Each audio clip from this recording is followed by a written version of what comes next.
No Bam Adebayo, no Tyler Hero, but no problem for the Miami Heat, who don't need to be at their sparkling best to take down another tough performing Raptors team. 112-103 and 9-12 in the season. People are starting to question whether or not Darko Rajakovic is the right man for this job. Let's answer that and break down the game in tonight's post-game show.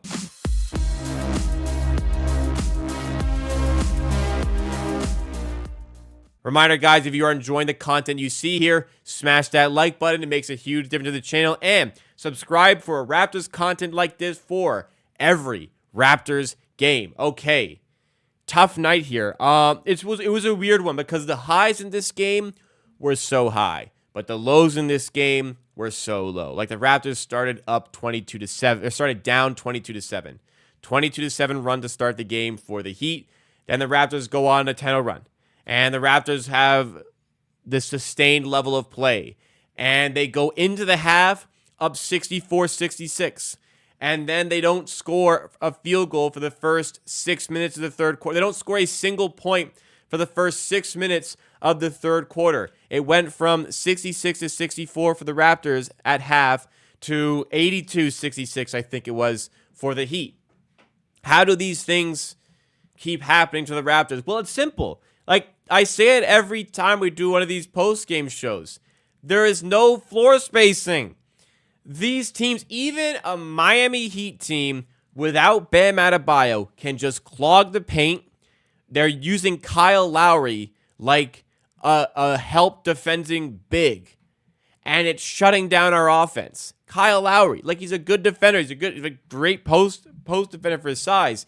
But the fact they can use that and take away our offense like almost completely is continuously alarming for this team. So, every stream I come on here, every post-game show we get in here, and we say the team has no spacing. It's easy to defend. They sit deep. That's it.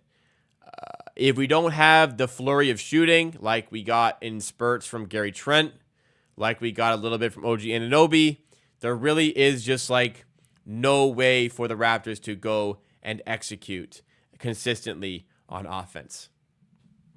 And it will lead to games like this where it's close late, then they go on a run because we can't score. It's close in the third quarter, they go on a run because we can't score. It's a big run out of the gate for the Heat because they go on a run because we can't score. There's no easy way for us to score. There's no consistent way for us to score. So unless we're getting that positive 3-point variance, this team just doesn't have it to score on a consistent basis. 66 points at half, 103 in the game. Like, we scored 37 second half points. 37. No Bam Adebayo. Imagine if Bam Adebayo had played and you couldn't get bailed out by Siakam slashing tonight because Siakam was excellent. And you don't get bailed out by OG slashing tonight because OG was excellent. Because with Bam Adebayo, there's a whole lot less to attack in the paint. So these are the sort of games that you can get.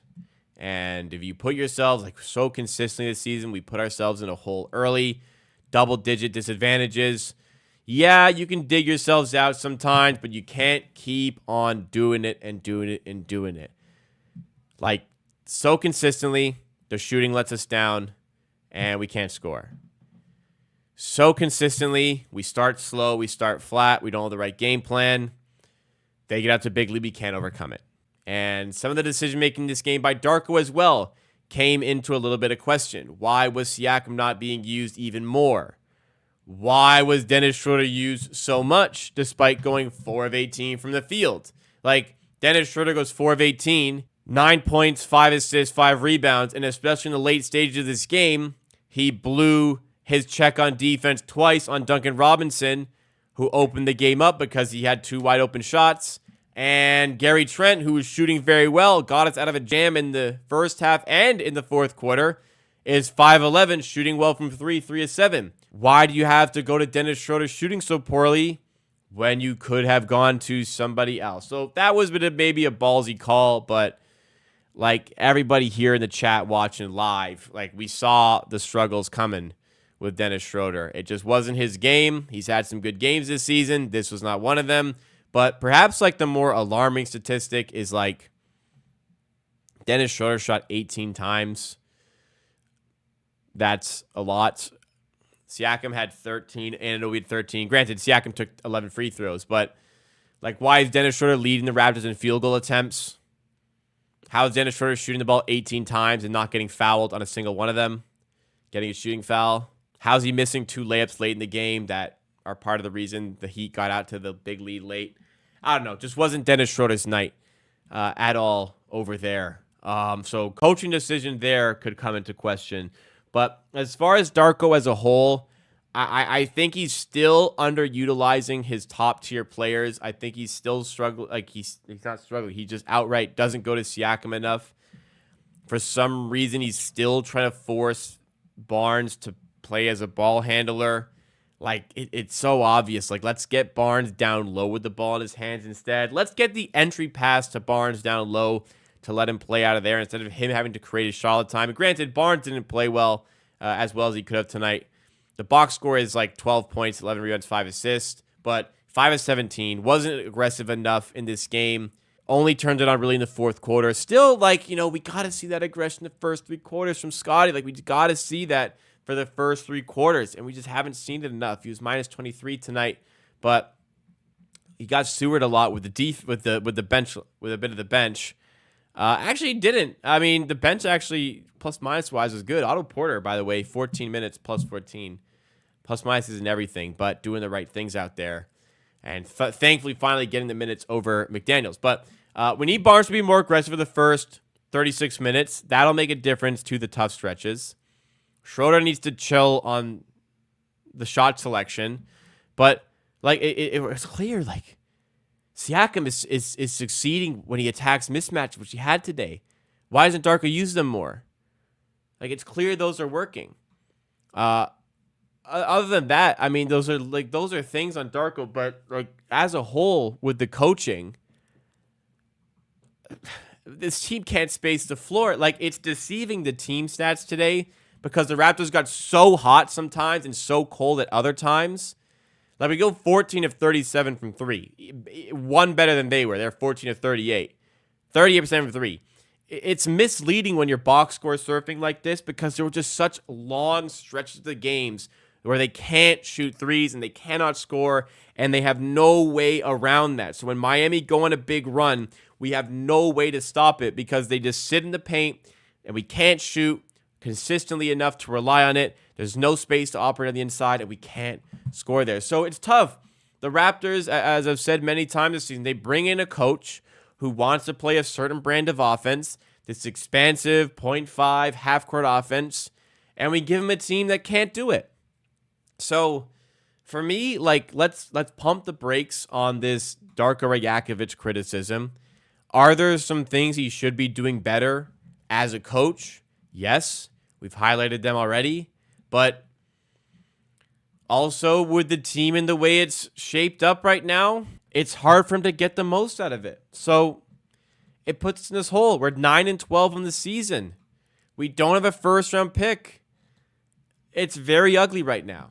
It is very ugly right now. Fortunately, easier game next. Chance to get back to 10-12, 2 games under 500. But then you get the Knicks again, who just beat us by 13. You get the Hawks twice. Thank for the Hornets again. But then it's the Nuggets and Sixers. Like, how many games are the Raps going to win out of these? They'll hopefully beat the Hornets twice.